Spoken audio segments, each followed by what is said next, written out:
యేసుని ప్రేమ ఛానల్కి స్వాగతం.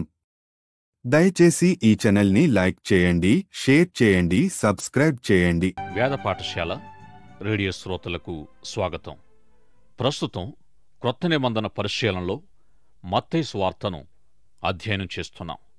వేద పాఠశాల బైబిల్ అధ్యయనంలో మాతో చేరిన మీకు మా హృదయపూర్వక కృతజ్ఞతలు. మత్తయి సువార్త 20వ అధ్యాయములో ఆలస్యంగా పనికి వచ్చిన వారిని గూర్చిన ఆసక్తికరమైన ఉపమానాన్ని చదువుతాం. ఈ ఉపమానములో ఒక వ్యక్తి ఉదయం 6 గంటలకు బయటికి వెళ్ళి తన ద్రాక్ష తోటలో పనిచేయడానికి కొంతమంది పనివారిని కుదుర్చుకున్నాడు. వీరంతా రోజుకు ఒక్క ధ్యానారానికి ఒప్పుకొని పనిలోనికి వచ్చారు. తిరిగి 9 గంటల సమయములోనూ మళ్ళీ మధ్యాహ్న సమయములోనూ 3 గంటలకు కొంతమందిని పనిలోనికి పిలిచాడు. మళ్ళీ తిరిగి సాయంకాలము 5 గంటల ప్రాంతములోనూ మరికొంతమంది పనివారిని తీసుకుని వచ్చాడు. సాయంకాలము బయటికి వెళ్లిన ఆ ద్రాక్ష తోట యజమానుడు సంత వీధిలో ఊరికే నిలువబడి ఉన్న కొందరిని చూచి ఎందుకు ఏ పని చేయకుండా ఉన్నారని వారిని అడిగాడు. అందుకు వారు మమ్మల్ని ఎవరు పనిలోనికి పిలువలేదని సమాధానం చెప్పారు. అయితే మీరు నా ద్రాక్ష తోటలోనికి వెళ్ళండని చెప్పాడు. 6 గంటలకు అందరూ పని ముగించుకొని కూలి తీసుకోవడానికి వరుసగా వచ్చినప్పుడు ద్రాక్ష తోట యజమానుడు ఉదయం 6 గంటలకు వచ్చిన వారిని మొదలుకొని సాయంత్రం 5 గంటలకు వచ్చిన వారి వరకు ఒక్కొక్క ధ్యానారము చొప్పున వారికిచ్చాడు. అయితే ప్రొద్దునే వచ్చిన వారు పగలంతా ఎండబాధ సహించిన మాతో వీళ్లకు సమానంగా ఇచ్చావే అని సనుక్కున్నారు.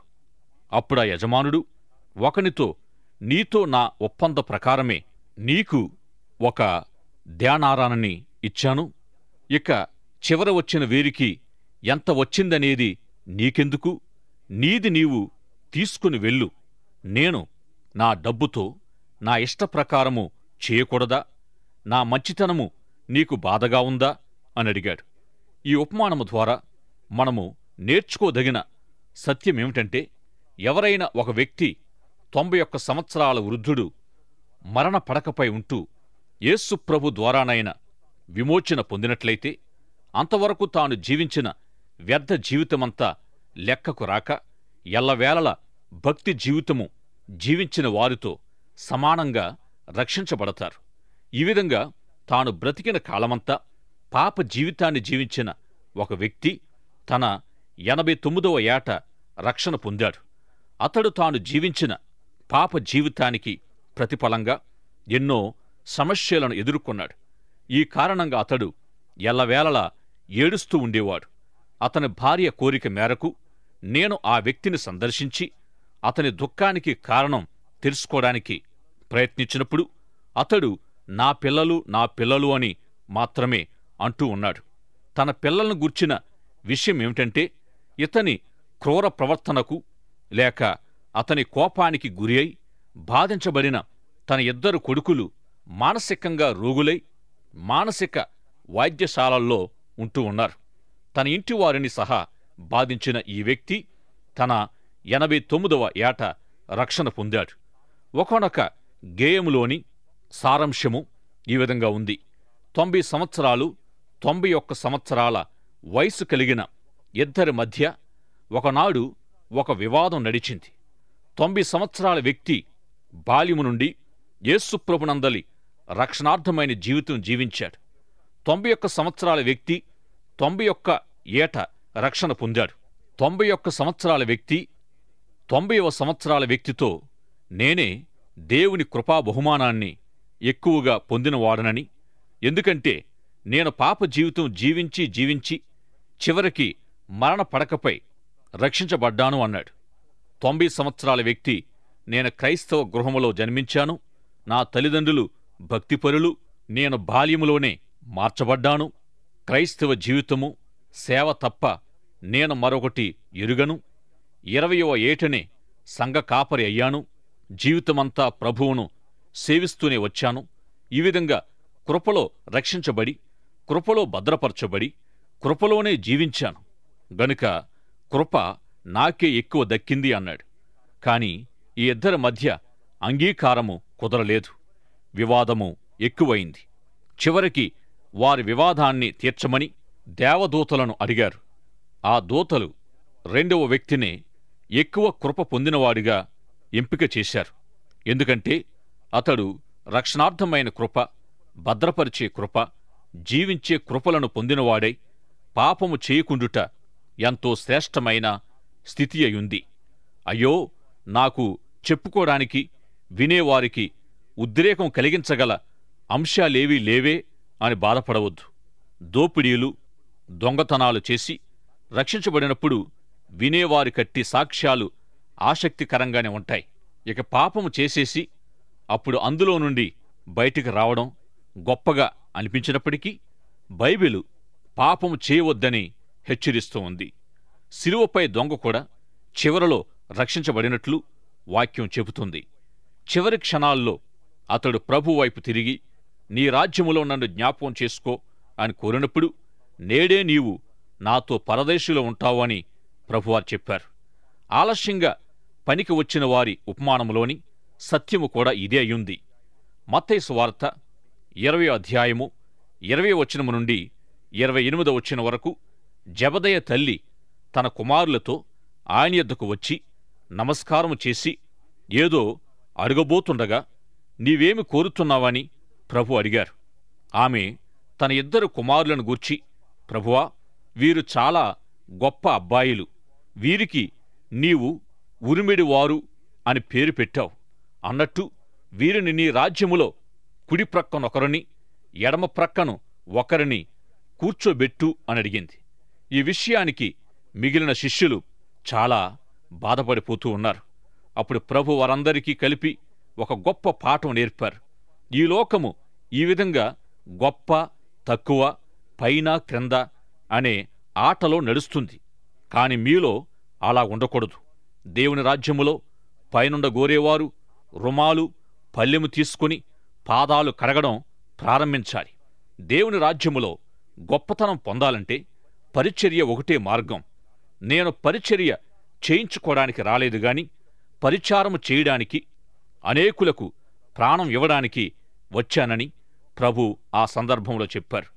లోకమైతే విద్య, ఐశ్వర్యము, బలము, ఇతర విషయాలు, ఆకర్షణలు మొదలైన వాటిని బట్టి గొప్పతనాన్ని నిర్ణయిస్తుంది.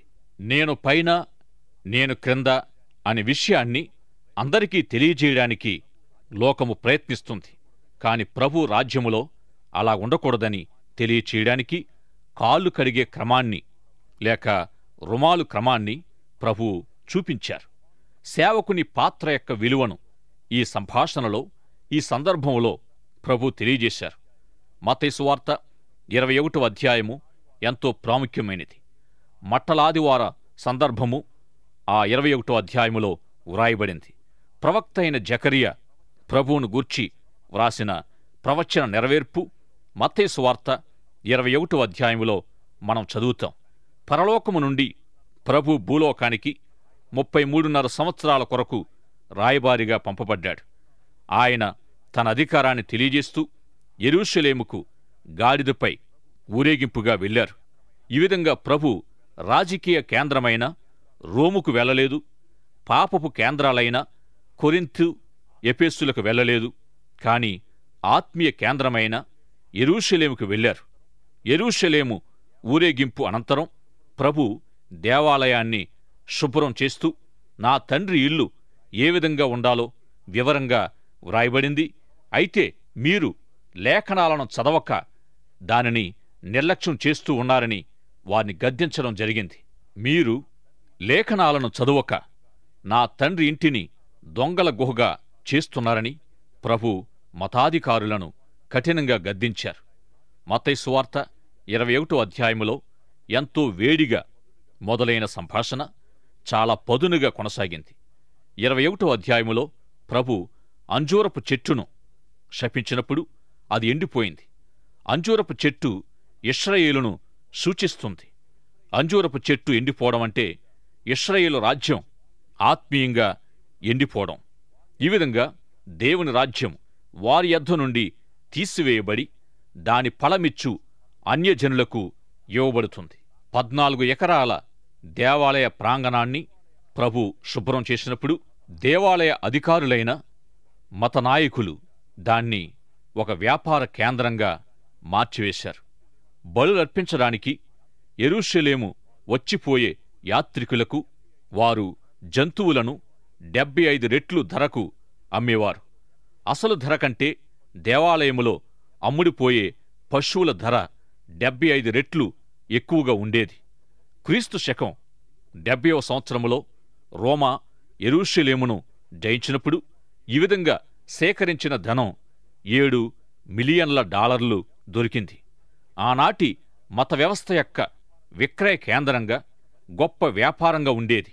ఇట్టి పరిస్థితిపై ప్రభు చర్య తీసుకున్న కారణంగా వారి నుండి గొప్ప సవాలును ఎదుర్కొన్నాడు.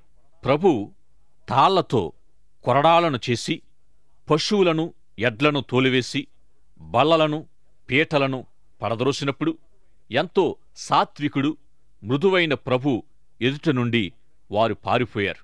ఒక సామాన్య వడ్రంగి కుమారునిగా మాత్రమే వారు ప్రభువును ఎరిగి ఉన్నందున వారాయన అధికారాన్ని ప్రశ్నించారు. ప్రభు ఒక సమయములో ఒక తండ్రి తన ద్రాక్ష తోటలో పనిచేయమని కోరిన 2 కుమారుల ఉపమానాన్ని వారికి చెప్పారు. తండ్రి పెద్ద కొడుకుని పిలిచి, పోయి నా ద్రాక్ష తోటలో పనిచేయి అని చెప్పాడు. అతడు నేను వెళ్ళను అన్నాడు. కాని మనసు మార్చుకుని వెళ్లి పనిచేశాడు. తండ్రి రెండోవాణ్ణి కూడా అదేవిధంగా అడిగాడు. ఈ 2వ కొడుకు వెళ్తాను అన్నాడు, కాని వెళ్ళలేదు. ఇంతకీ ఈ ఇద్దరిలో ఎవరు తండ్రి చిత్తాన్ని జరిగించారని ప్రభు వారిని అడిగినప్పుడు మొదటివాడే అని వారు ఉత్తరమిచ్చారు. ఈ విధంగా మనకు ఎంత అప్పగించబడింది అనే దానికంటే మనము ఎంత జరిగించామో అనేది చాలా ముఖ్యం. ఆ కుమారులిద్దరికీ ఒకే పని సమానంగా అప్పగించబడింది. తన 2 కుమారులను ఒక తండ్రి తన ద్రాక్ష తోటలో పనిచేయమని కోరిన ఉపమానము మరికొన్ని తీవ్రమైన సంగతులను ప్రభు మత వ్యవస్థకు బోధించడానికి దారితీసింది. 21వ అధ్యాయములోని చివరి భాగాన్ని కొంతసేపు ధ్యానిద్దాం. మరియొక ఉపమానము వినుడి. ఇంటి యజమానుడొకడుండెను. అతడు ద్రాక్షతోట నాటించి దాని చుట్టూ కంచె వేయించి అందులో ద్రాక్షల తొట్టె తొలిపించి గోపురము కట్టించి కాపులకు దాని గుత్తకిచ్చి దేశాంతరము పోయెను. పండ్లకాలము సమీపించినప్పుడు పండ్లలో తన భాగము తీసుకుని వచ్చుటకు ఆ కాపుల యొద్దకు తన దాసులను పంపగా ఆ కాపులు అతని దాసులను పట్టుకొని ఒకనిని కొట్టిరి, ఒకని చంపిరి, మరి ఒకని మీద రాళ్ళు రువ్విరి. మరల అతడు మునుపటి కంటే ఎక్కువ మంది ఇతర దాసులను పంపగా వారు వీరిని ఆ ప్రకారమే చేసిరి. తుదకు నా కుమారుని సన్మానిస్తారనుకొని తన కుమారుణ్ణి వారి యొద్దకు పంపెను. ఆయనను ఆ కాపులు కుమారుని చూచి, ఇతడు వారసుడు, ఇతనిని చంపి ఇతని స్వాస్థ్యము తీసుకొందము రండని తమలో తాము చెప్పుకొనిరి. యేసుప్రభు బోధిస్తూ అనేకసార్లు మీరు లేఖనాలను ఎన్నడూ చదవలేదా అని తరచూ ప్రశ్నిస్తూ ఉండేవారు. దేవుడు తన ప్రజలైన ఇశ్రాయేలీయుల వద్దకు అనేక మంది ప్రవక్తలను చాలా కాలం వరకు పంపుతూ వచ్చాడు. అయితే ఆ ప్రజలు తమ ప్రవక్తలకేం చేశారు? వారు ఇర్మియాను ఏం చేశారు? పెద్దగా ప్రసిద్ధి చెందని మేకాలాంటి చిన్న ప్రవక్తలను ఏం చేశారు? శతాబ్దాలుగా వారు ప్రవక్తలను అవమానిస్తూ లేక తిరస్కరిస్తూనో హింసిస్తూనో వచ్చారు. చివరికి యేసుప్రభు కూడా వచ్చాడు. తాను దేవుని కుమారునిగా వారు ఆయనను చంపవెదకుచున్నారని కూడా ప్రభు మతాధికారులతో అంటూ వచ్చారు. ఈ విధంగా ఈ కారణంగా దేవుని రాజ్యము వారి యొద్ద నుండి తీసివేయబడి దాని ఫలమిచ్చు అన్యజనులకు ఇవ్వబడుతుందని, మరియు ఈ రాతి మీద పడువాడు తునకలైపోవును గాని అది ఎవని మీద పడునో వానిని నలిచేయునని ప్రభు వారితో చెప్పారు. ఇది అంజూరపు చెట్టు శపించబడినట్టి సాదృశ్యానికి సరిపోయిందని అనేకుల అభిప్రాయం. దేవుడు తన రాజ్యాన్ని మీకిచ్చాడు. గాని ఇప్పటి నుండి అది మీ యొద్ద నుండి తీసివేయబడి దాని ఫలమిచ్చే అన్యజనులకు ఇవ్వబడుతుందని వారితో చెప్పాడు. సంఖ్యాకాండము 14వ అధ్యాయములో 10 మారులు నా మాట వినక నన్ను పరిశోధిస్తూ వచ్చారు గనుక మీరు ఈ అరణ్యములోనే చనిపోతారని దేవుడు తెలియజేశాడు. నిర్ణయం యొక్క దశ లేక తీర్మానపు స్థాయి అని ఈ సందేశాన్ని మనము ధ్యానించి ఉన్నాం. ఈ సత్యం ప్రకారంగా మనము తెలుసుకోవలసింది ఏమిటంటే, దేవుని సహనం కొలతలేనంత పరిమాణములో హద్దు లేకుండా కుమ్మరించబడుతూ ఉందని ఎల్లవేళలా మనం అనుకోకూడదు. దేవుని చిత్తము ఎడల దేవుని ప్రజల అయిష్టత దేవుణ్ణి ఎట్టి నిర్ణయపు స్థాయికి చేర్చిందంటే, మీరు నా చిత్తము నెరవేర్చలేదు గనుక నేను మరొకరిని మీరు అంగీకరించని నా చిత్తము కొరకు నియమిస్తాను అని దేవుడు అనే వరకు తీసుకువెళ్ళింది. సరిగ్గా ఇశ్రాయేలీయుల ఎడల ఇదే సంభవించింది. ప్రభు దినాల్లో కూడా ఆనాటి మత వ్యవస్థకు ఇదే హెచ్చరిక ఇవ్వబడింది. దేవుని రాజ్యము తీసివేయబడుతుంది లేక వారి యొద్ద నుండి మార్చివేయబడుతుంది. దేవుని రాజ్యానికి ఫలమిచ్చే జాతిగా రాజ్యంగా ఉండే అవకాశం పొందినప్పటికీ తండ్రి ద్రాక్ష తోటలో పనిచేయడానికి ఇష్టపడక ఫలమివ్వకపోతూ ఉన్నందున ఇక ఎన్నటికీ ఫలించకపోదువని లేక కాపు కాయకు ఉందువని దేవుడు నిర్ణయిస్తూ ఉన్నాడు. ఈ విధంగా దేవునికి సమర్పణ అనేది ఆ రాతి మీద పడడమయుంది. ఆ రాతి మీద పడినప్పుడు ఆ రాయి యొక్క చిత్త ప్రకారంగా నలుగగొట్టబడతారు. అయితే ఈ రాయి మీద ఎవరైతే పడకుండా ఉంటారో అట్టివారిని ఆ రాయే నలుగుగొట్టి పొడుం చేస్తుంది. ఈ సత్యాలు సంఘ చరిత్రలో నెరవేరుతూనే వచ్చాయి. యేసుప్రభు ఈ మాటలు చెప్పినప్పటి ఇశ్రాయేలు రాజ్యస్థితి మార్చబడినదై ఈనాడు అక్కడ మనం చూసినట్టయితే అదే చోటు ఇతరుల స్థావరంగా అనగా ఇస్మాయిలీల స్థావరంగా మార్చబడింది. దేవుడే ఆ విధంగా పనిచేస్తూ వచ్చాడు. మీరు పాత నిబంధన పరిశుద్ధ స్థలాన్ని సందర్శించబోయినట్టయితే ఆసియా మైనర్లోని ఎఫెసు పట్టణం ఉండే టర్కీకి వెళ్ళవచ్చు. ఎఫెసు పట్టణములో క్రైస్తవ్యం ఎంతో ఉన్నత స్థాయికి చేరింది.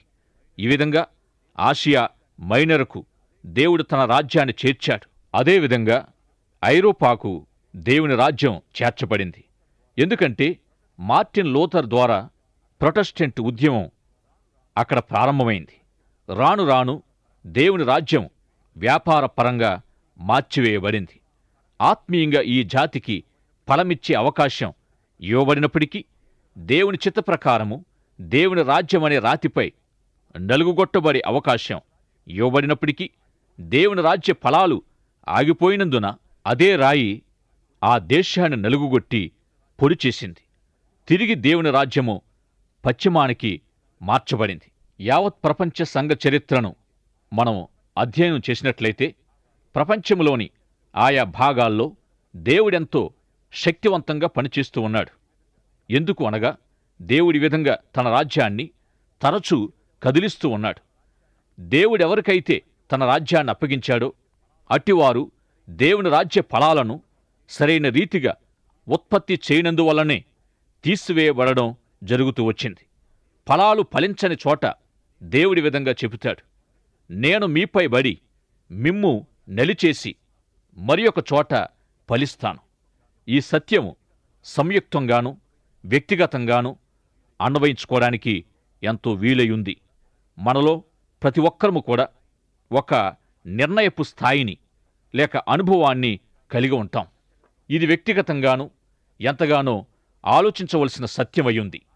మనకు మనమే ఆ రాతిపై బడి రాయి చిత్తానుసారంగా నలుగుగొట్టబడతామా, లేక రాయి వచ్చి మనపై బడి మనల్ని దంచి పొడుం చెయ్యాలా అనే విషయాన్ని మనమే నిర్ణయించుకోవాలి. దేవుని చిత్తము మన జీవితములో జరిగించబడాలా, లేక ఆ రాయిచే మనము నలుగుగొట్టబడాలా? మన జీవితములో ఆయన చిత్తం జరిగించడానికి వీల్లేదని కుదరదని మనము చెప్పేవారమైతే దేవుడు మరొక చోట తన చిత్తం తప్పక జరిగించుకుంటాడు. అప్పుడు నష్టపోయేది మనమే. లూకా సువార్త 14వ అధ్యాయములో కూడా వ్రాయబడి ఉన్న మరొక ఉపమానాన్ని మత్తయి సువార్త 22వ అధ్యాయములో మనం చదువుతాం. అయితే ఈ అంశాన్ని లూకా సువార్తలో నుండి చదవడం ఎంతో ప్రాముఖ్యమైంది. ఇంతవరకు ఫలభరిత స్థితి యొక్క ఉపమానాన్ని చదివాం. ఇప్పుడు సహవాసపు ఉపమానాన్ని చదువుకుందాం. ఈ ఉపమానము ఒక గొప్ప విందు ఏర్పాటు చేసిన ఒక వ్యక్తిని గూర్చి మాట్లాడుతుంది. లేఖనాల్లో విందు ఆరగించడం లేక తినడం అనేది సహవాసాన్ని గూర్చి తెలియజేస్తుంది. ఈ విధంగా దేవుడు మన సహవాసాన్ని కోరుతున్నాడనేదే సత్యం. ప్రకటన గ్రంథం 3వ అధ్యాయం 20వ వచనములో మనం చదువుతాం. ఇదిగో, నేను తలుపునొద్ద నిలువబడి తట్టుచున్నాను. ఎవడైనను నా స్వరము విని తలుపు తీసిన ఎడల నేను లోపలికి వచ్చి అతనితో నేనును నాతో కూడా అతనును భోజనము చేయుదుము అంటున్నారు ప్రభు. మత్తయి సువార్త 22వ అధ్యాయములోని ఉపమానములో విందు ఏర్పాటు చేసిన వ్యక్తి కొందరికి ఆహ్వానాలు పంపాడు. అయితే ఆహ్వానితులు తలొక సాకు చెబుతూ ఉన్నారు. నేను ఒక పొలం కొన్నాను, దాన్ని చూడ్డానికి వెళ్ళాలి. ఇతనేమో వెర్రివాడా, ముందు కొనేసి తరువాత చూస్తాడట.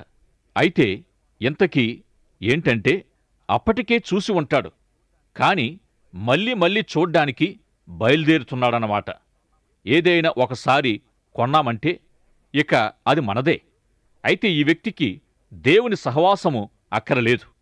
అస్తమానం లౌకిక సంగతులంటేనే ఆశ. లౌకిక విషయాలు దేవుని సహవాసము నుండి మనలను ప్రక్కకు తప్పిస్తాయి.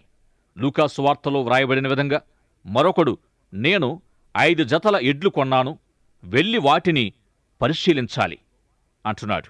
ఈ దినాల్లో వ్యవసాయానికి ట్రాక్టరు వంటి వాహనాలు ఉన్నాయి.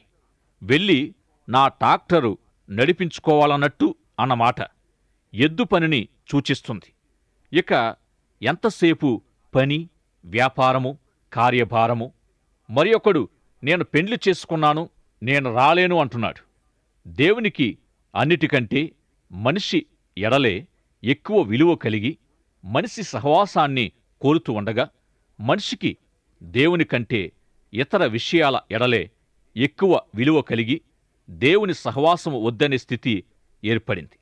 ఈ ప్రపంచం వదిలి నేను రాను, నా పని వదిలి నేను రాను, నా స్త్రీని వదిలి నేను రాను. ఈ విధంగా 3 విధాలుగా మనం చూస్తున్నాం. మొదటిగా వస్తు వాహన సంపదలు, 2 పని వ్యాపారం లేక డబ్బు సంపాదన, 3 ఇతరులు. ఈ 3 కారణాలు దేవుని సహవాసాన్ని అభ్యంతరపరుస్తున్నాయి. దాని ఎడల మనము కలిగి ఉండిన గొప్ప విలువను బట్టి ఏదైనా మన దృష్టిలో లాభకరమైనది, ప్రయోజనకరమైనది, ప్రాముఖ్యమైనది అనబడుతుంది. అదేవిధంగా దాని ఎడల మనము తక్కువ విలువను కలిగి ఉంటే అట్టిది మన దృష్టిలో లాభకరము, ప్రయోజనకరము, ప్రాముఖ్యమని అనిపించుకోదు. అంటే మన విలువను బట్టి ఏదైనా నాణ్యమైనది లేక నాణ్యత లేనిది అని ఎంచబడుతూ ఉంది. ఈ విధంగా ఇతర విషయాల ఎడల మనం ఎక్కువ విలువ కలిగి ఉంటే దేవుని సహవాసములో మనకు విలువ ఉండదు. ప్రియ సోదరుడా, సోదరి, మనమట్టుకు మనం దేవుని సహవాసం ఎడల ఎంతవరకు విలువ కలిగి ఉన్నామనేది మనల్ని మనము ప్రశ్నించుకోవాలి. దయచేసి ఈ ఛానల్ని లైక్ చేయండి, షేర్ చేయండి, సబ్స్క్రైబ్ చేయండి.